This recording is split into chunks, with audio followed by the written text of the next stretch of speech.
You don't belong here. The words landed before the door even finished sliding open. Marcus Carter stopped just inside the glass entrance of the luxury showroom, his daughter Emily's small hand tightening around his. The polished marble floor reflected chandeliers above. Too bright, too clean, too perfect for the worn jacket he wore or the quiet uncertainty in a child's eyes. Conversations inside the showroom didn't stop, but they shifted, like water finding a rock in its path. A salesman in a tailored suit leaned toward another, smirking without trying to hide it. Marcus didn't react. He simply looked ahead, steady, as if he had walked into rooms like this before and learned long ago that dignity didn't require permission. "Daddy, are we okay?" Emily whispered, her voice barely rising above the hum of distant conversations. He lowered his gaze slightly, offering her a calm that didn't need explanation. "We're fine," he said softly. "Just stay close." At the far end of the showroom, a man in a dark blazer stepped forward. Richard Voss, the luxury dealer, scanned Marcus from head to toe like a calculation that had already been solved. His smile was thin, practiced, and dismissive. "Sir, I think you might be in the wrong place," Richard said, loud enough for nearby customers to hear.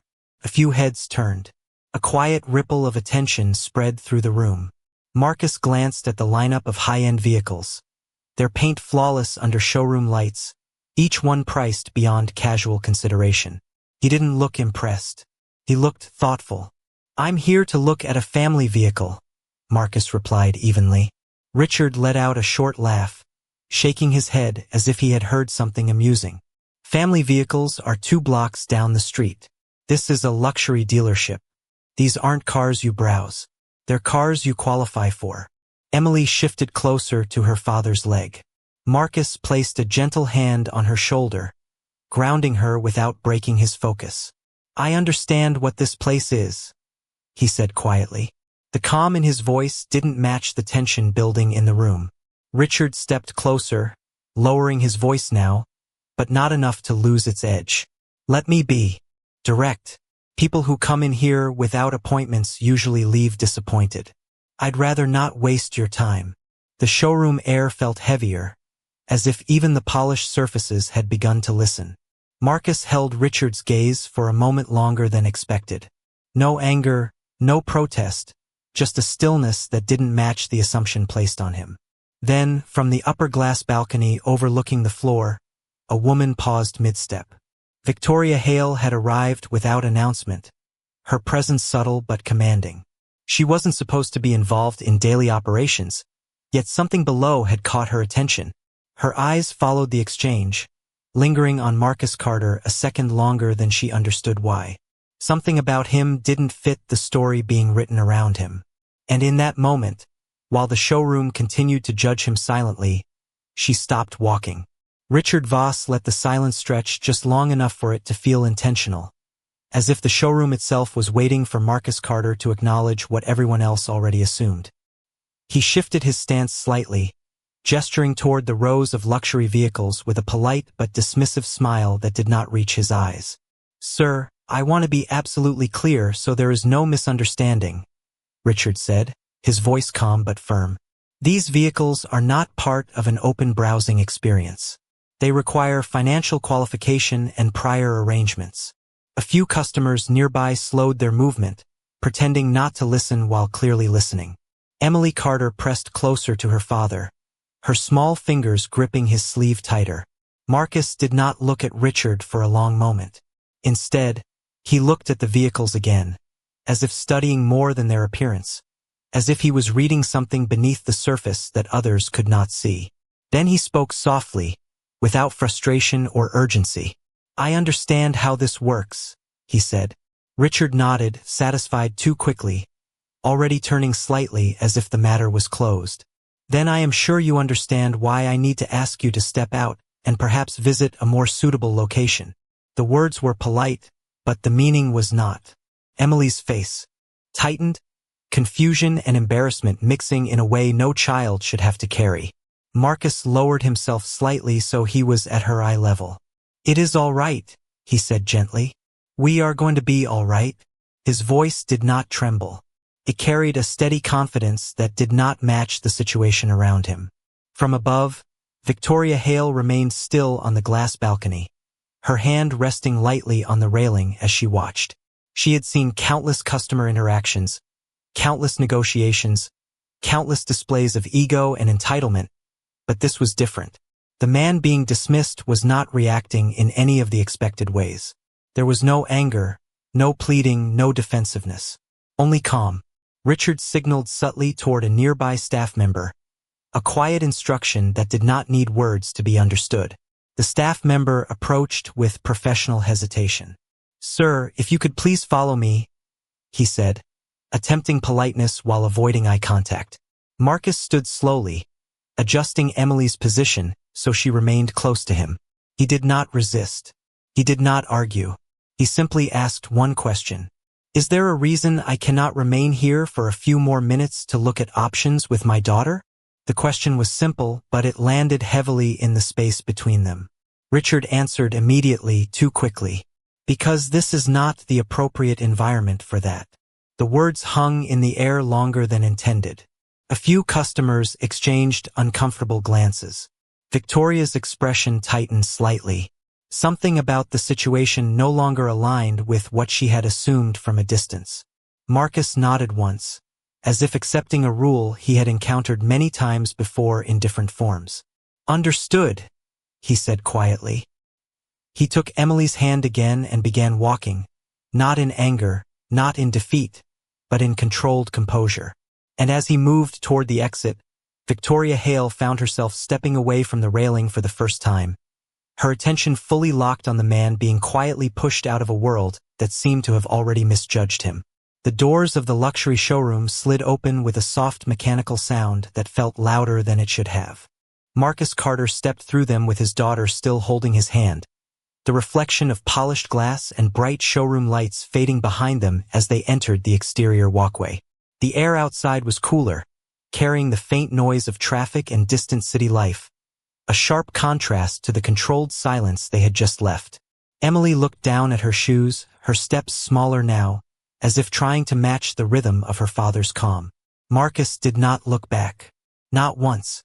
He simply adjusted his jacket slightly and kept walking, as though the moment inside had already been placed somewhere in his past. Behind the glass, Richard Voss watched for a second longer than necessary, making sure the situation had ended exactly as he intended. Then he turned away, already speaking to another employee as if nothing important had happened. Inside the building, the atmosphere slowly returned to its normal rhythm, but something subtle had shifted without anyone fully naming it. From the upper level, Victoria Hale remained standing near the railing, her eyes still following Marcus even after he had stepped outside. She should have already moved on to her scheduled inspection of inventory reports and customer experience metrics, but instead she found herself lingering in place, replaying the interaction she had witnessed. There was something inconsistent about it. Not in behavior, not in words, but in presence. Marcus Carter had not behaved like someone who needed validation, nor like someone unfamiliar with luxury environments. He had behaved like someone who had chosen restraint. Victoria frowned slightly, her attention narrowing as she turned away from the railing and began walking toward the staircase. Her steps were steady, deliberate, each one echoing softly against the polished interior architecture. As she descended, she passed employees who immediately adjusted their posture, recognizing her authority without needing introduction. None of them noticed where her attention had been seconds earlier. By the time she reached the showroom floor, Marcus and his daughter were already near the exit doors. Emily tugged gently on her father's sleeve. "Daddy, why did that man talk to us like that?" she asked softly, her voice careful, as if afraid of the answer. Marcus paused just long enough to look down at her. His expression remained calm, but there was something measured in his eyes, something that suggested he had answered similar questions before in different places and different forms. "Sometimes people decide who you are before they take the time to see you," he said quietly. "That does not mean they are right." Emily nodded slowly, not fully understanding, but trusting his voice more than the confusion around her. Behind them, the showroom doors reflected their silhouettes as they approached. And just before they stepped outside, Victoria Hale reached the bottom of the staircase, her gaze locking onto Marcus once more. This time, she did not just observe him as a customer or a dismissed visitor. She observed him as a question she could not yet answer. And for reasons she did not fully understand, she knew she was not finished thinking about him. As Marcus Carter stepped away from the showroom, the city noise outside felt strangely normal, almost indifferent to what had just happened behind him. The sidewalk stretched ahead under soft afternoon light, cars passing in steady rhythm, people moving with their own quiet urgency. Emily stayed close to his side, her small hand still wrapped around his fingers, as if afraid that letting go might somehow change the way the world felt. Marcus kept his pace steady, but his mind was not on the street in front of him. It was elsewhere, in a place he rarely allowed himself to stay for long. Behind the glass walls of the dealership, Richard Voss had already turned his attention back to business, speaking to staff in a tone that erased what had just occurred, as if it had been nothing more than a minor interruption. Yet inside the building, the energy had not fully settled. A few employees exchanged brief looks, the kind that carried questions they would not ask aloud. On the upper floor, Victoria Hale stood in silence for a long moment after Marcus disappeared from view. Then she finally turned away from the railing, her expression unreadable, her thoughts unusually unsettled. She had attended hundreds of corporate visits, negotiations, and internal reviews, but what she had just witnessed did not fit any familiar category. It was not about conflict or confrontation. It was about something far quieter, something harder to define. She descended the final steps into the main showroom, her heels clicking softly against the polished floor.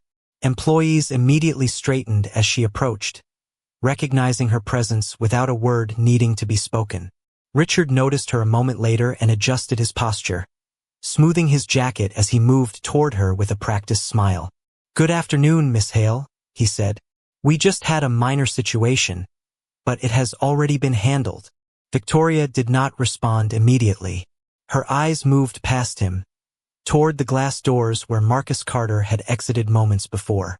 Then she looked back at Richard. "Handled?" she repeated calmly, as if testing the word rather than accepting it. Richard nodded, sensing nothing unusual in her tone. "Yes, a visitor without an appointment. I ensured he was directed appropriately." A brief silence followed. It was not loud, but it felt heavy enough to draw attention from nearby staff. Victoria finally spoke again, her voice even but firm. "Do you often decide who belongs here without understanding who they are?" Richard hesitated, the question landing differently than expected. "Miss Hale, I was simply following standard procedure." Victoria's gaze sharpened slightly, not in anger, but in focus. "Standard procedure," she said slowly. Then she looked around the showroom at the vehicles, the staff, the carefully controlled environment. Everything looked exactly as it should, and yet something about it now felt incomplete. She turned back to Richard. "I want the full details of every interaction that occurred in the last 30 minutes, she said. "And I want them verified." Richard blinked, slightly thrown by the instruction, but nodded quickly. "Of course." As he stepped away to comply, Victoria remained still for a moment longer.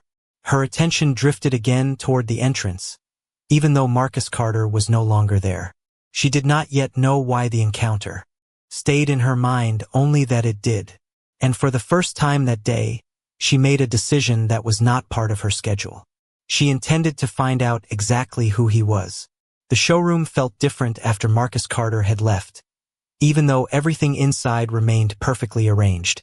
The lights still reflected off the polished floor, the luxury vehicles still stood in perfect alignment, and the staff still moved with practiced efficiency. Yet an invisible tension lingered beneath the surface, like a question no one had answered out loud.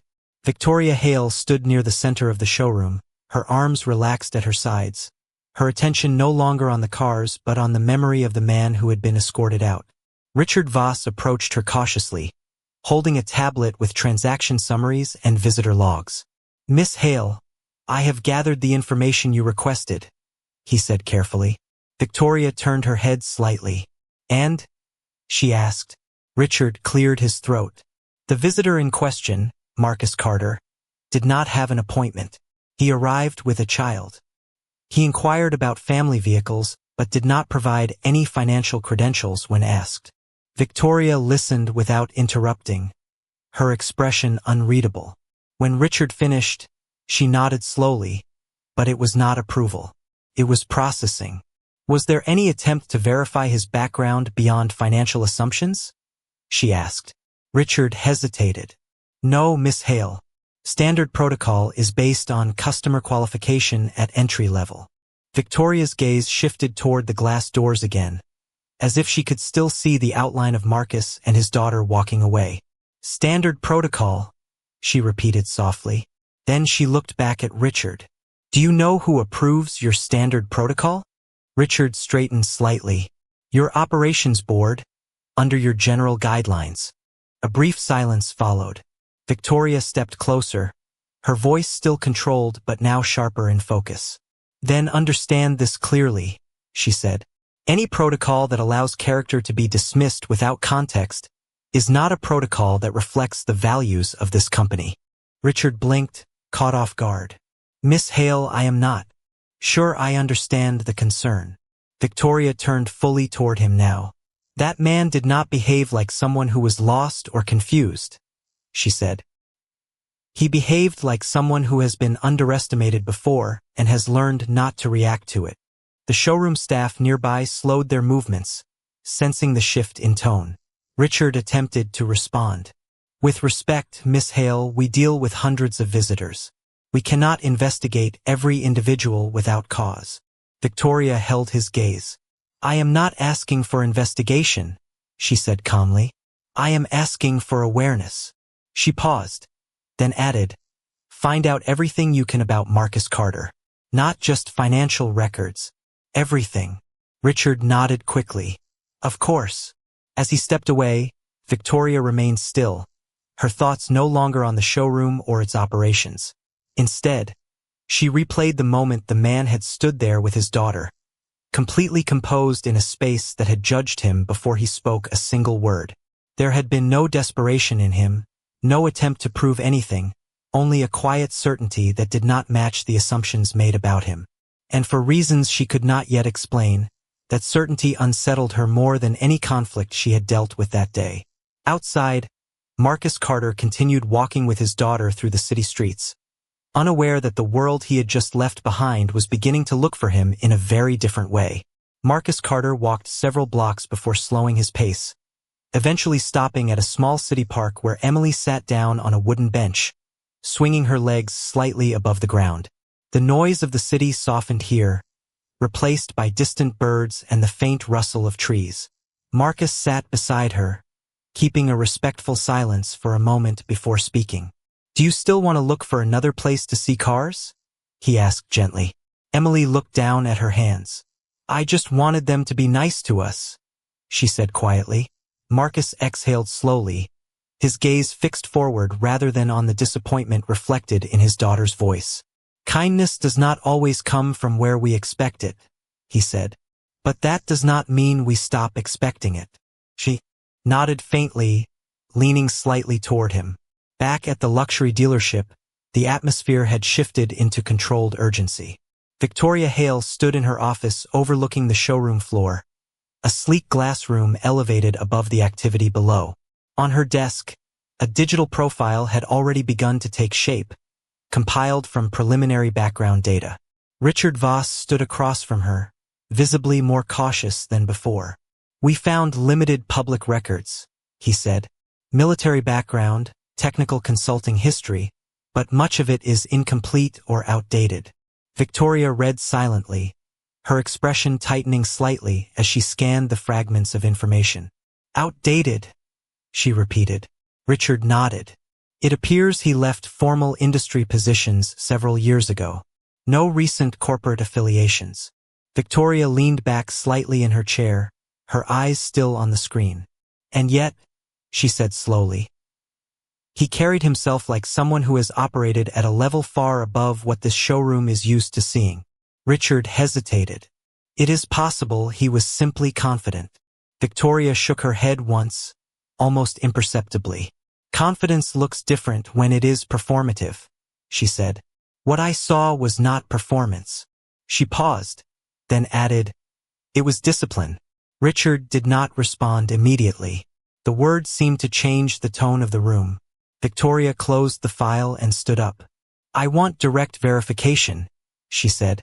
Not summaries, not assumptions. Contact any former affiliations tied to his name. Richard nodded quickly. Understood.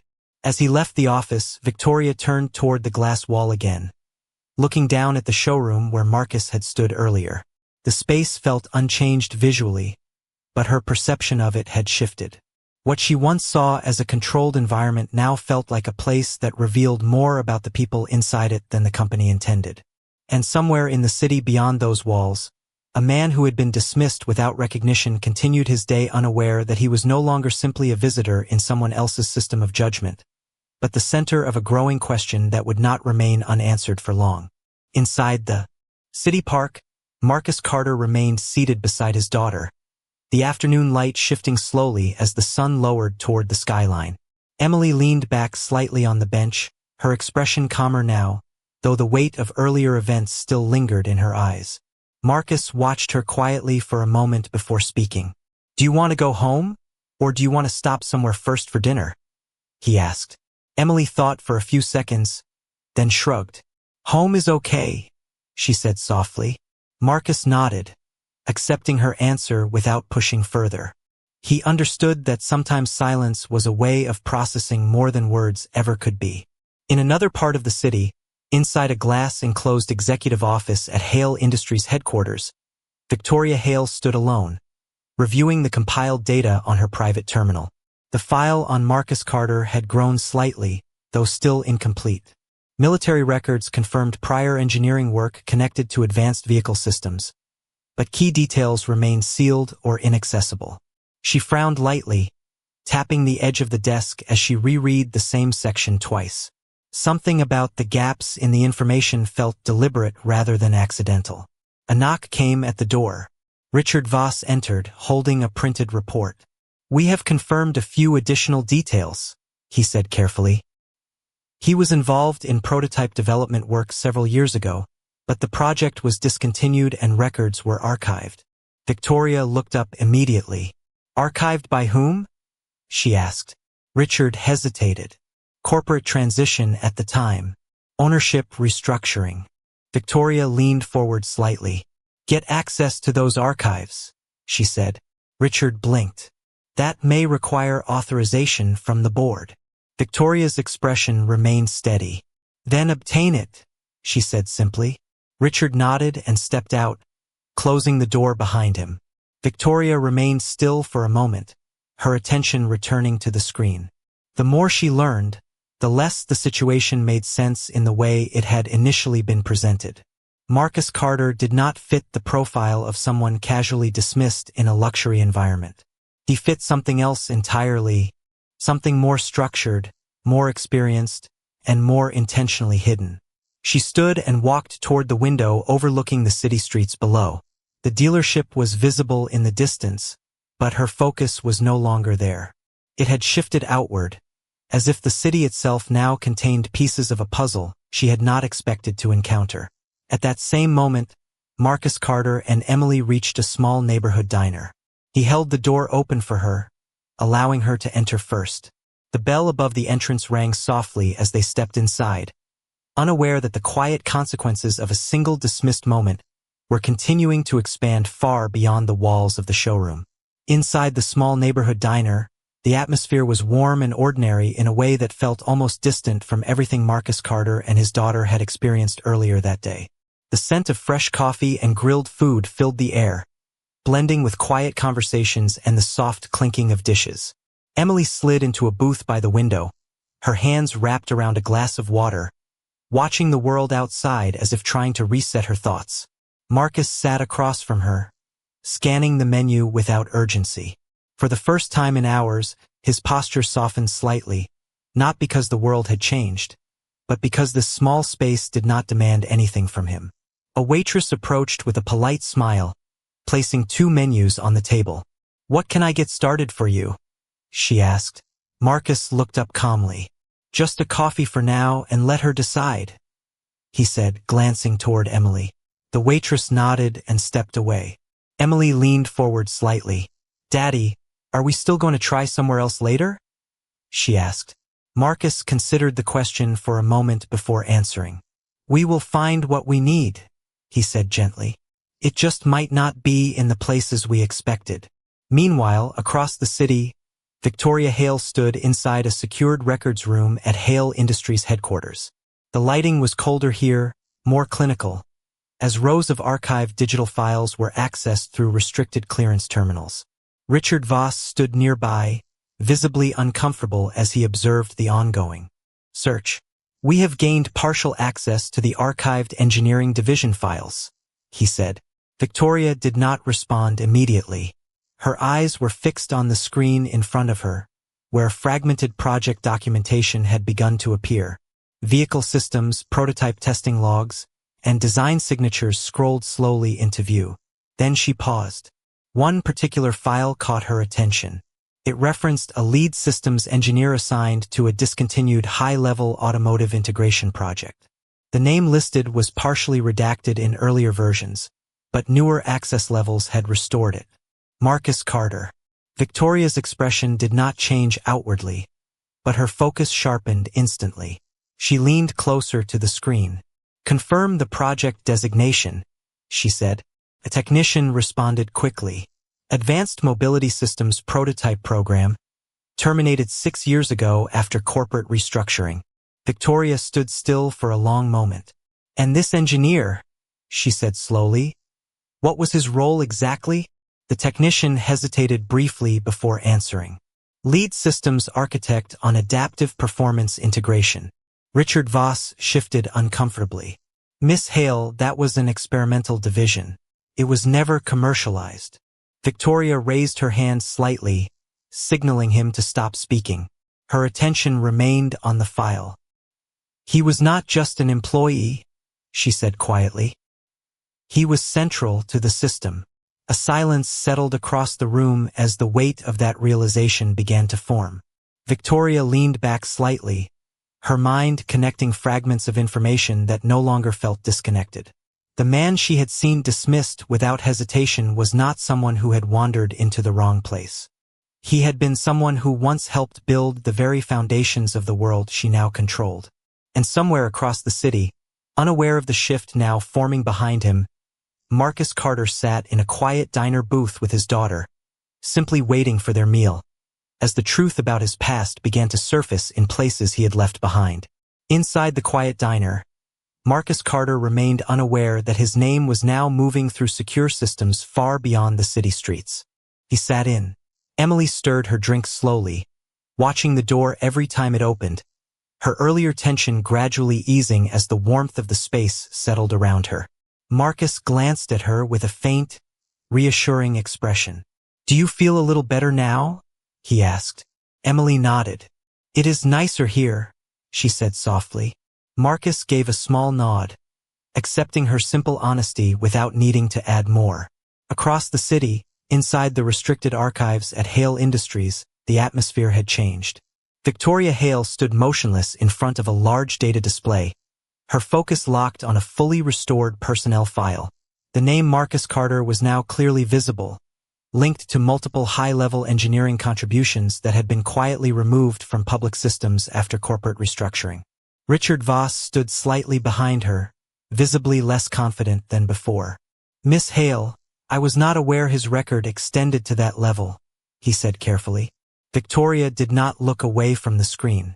"That is exactly the problem," she replied. A technician beside her continued scrolling through recovered documents. "There are references to proprietary design systems still in use across current vehicle architecture," he said. Victoria raised her hand slightly, signaling for silence. She studied the data in front of her with increasing focus. "This is not just past employment," she said quietly. "This is foundational work." Richard stepped forward slightly. "Are you suggesting he had direct influence on current company systems?" Victoria finally turned to him. "I am saying," she replied, that we may have just dismissed someone who helped build the core of our technological infrastructure. The room fell quiet for a moment, the weight of that statement settling over everyone present. Victoria closed the file slowly. Her expression remained composed, but her thoughts were now moving in a different direction entirely. The image of Marcus Carter standing in the showroom returned to her mind, no longer as a dismissed visitor, but as someone whose presence had been misread at every level. "Find him," she said firmly. Richard nodded immediately. "Yes, Miss Hale." As he left the room, Victoria remained alone for a brief moment, looking at the empty screen where Marcus's records had been displayed. The realization was no longer theoretical. It was becoming immediate.